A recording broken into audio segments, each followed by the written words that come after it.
Good morning, everybody. Welcome back. Okay, so just some updates on yesterday's trades, silver and copper. Yeah, it's been going pretty well. Across the two trades, I am up 1.5% on the account now. I can't show you guys because I'm using my phone to record the video. Um, but yeah, so I have added to the position and I've adjusted my entries accordingly. If you guys want a more in-depth guide of how I calculate all of this, essentially if I've entered there, which I did, and I've entered there, and I've entered there, for example, if I've got three entries, I add the value of the price. So 31.2 plus 30.9 plus 30.5, for example, and then divide them by the amount of actual positions. So 31 plus 31 point blah blah blah plus each other, and then divided by 3 because I've got three positions, and then I'll find a midpoint. So then I just adjust, you know. So I'll go in here quickly, open up. You'll see account size. I'm 1.7% in profit on the account. My risk is a bit more on the silver position. My risk is about 1.6%. And then copper, let's just move to copper real quick. Copper's risk is 0.82%. All right. Copper's stop loss is really tight because price has been choppy in this zone. I said, I'm not going to risk it anymore. And silver, same with silver. It's quite a wide stop loss compared to the trend zone I've got going here. As you can see, here's my trend zone. My stop loss is quite a bit away from it. All right.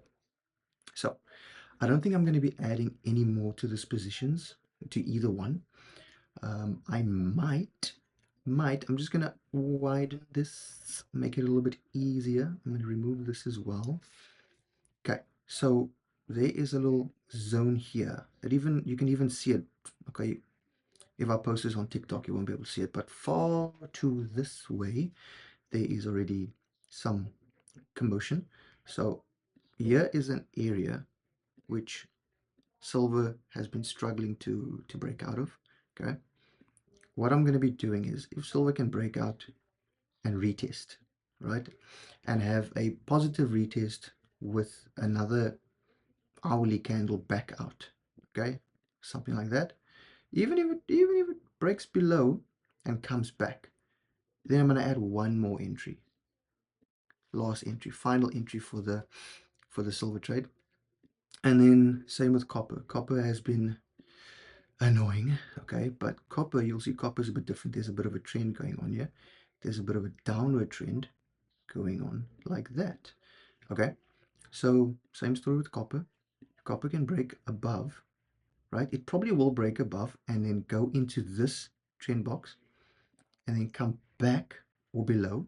All right, same story. I'm waiting for a bounce. This is called a retest, so I'm waiting for a bounce. Once I see price reject at this level here, I'm going to be entering one more time, and then I'm going to leave it, and then I'm going to leave it. All right. um these trades should be a nice, let's have a look here what this RR is going to be. So if I'm risking 0.8, I'll be making, so this should be like a 1 to 10. Okay, a little bit less than 1 to 10. The silver, let me just resize to make it easier to see. Silver, I'm risking 1.6, so this should be a 1 to 8, 1 to 7. I don't know, I didn't do well at maths. So that is what I'm watching today. I'm not really watching, I'm just keeping tabs.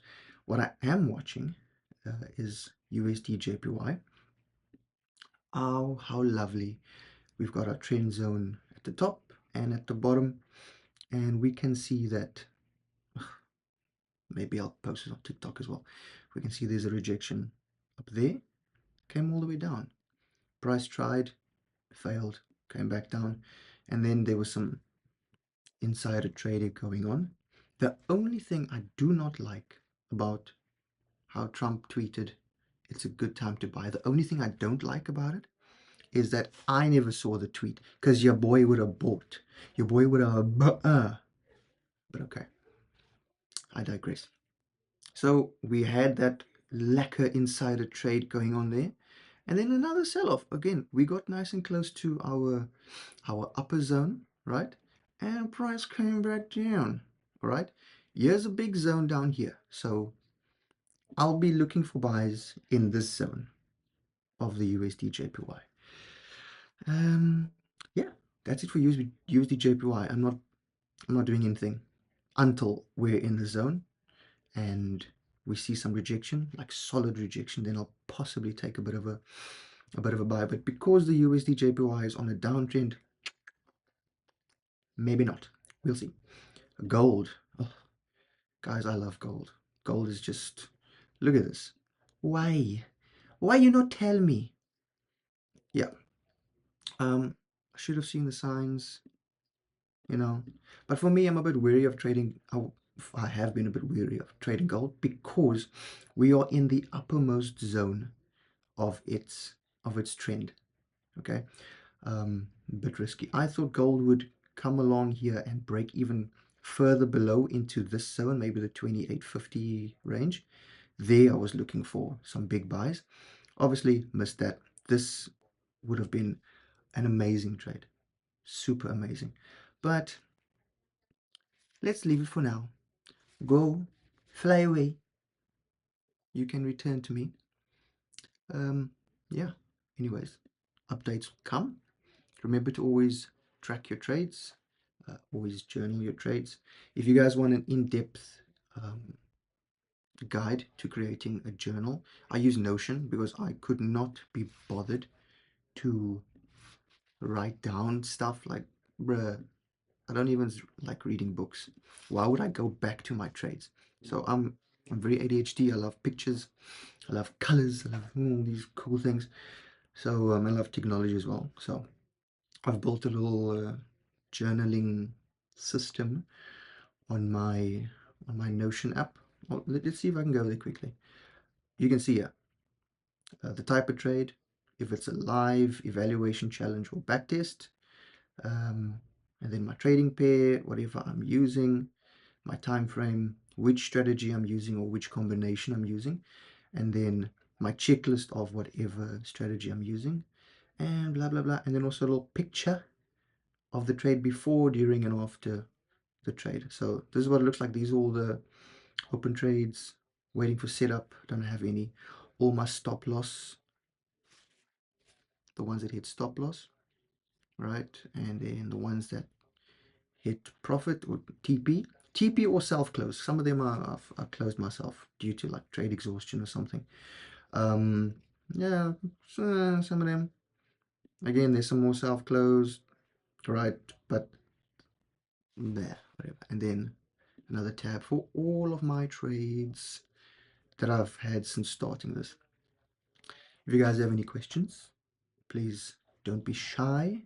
Remember, don't pay for courses, don't pay for Telegram channel nonsense, okay? These people are buying Rolexes and all their things, their cool things, MacBook M5 million Pro Max. They're buying it on your money. They're using, let's not be dumb, guys, please. Let's be self-proficient. Teach yourself, okay? I can help and I can assist in showing you how to use the market, okay? How to look at a chart and how to decide what to do. But to become profitable is a completely different ballgame. You can have the knowledge, you can literally have the knowledge of everything. How to take a trade, where to enter the perfect entry point, you can have all that knowledge. But to stick to your rules, to follow what you've set out to follow, to not be greedy, to be patient. That I can't teach you. No one can teach you that. And that is why 90% fail.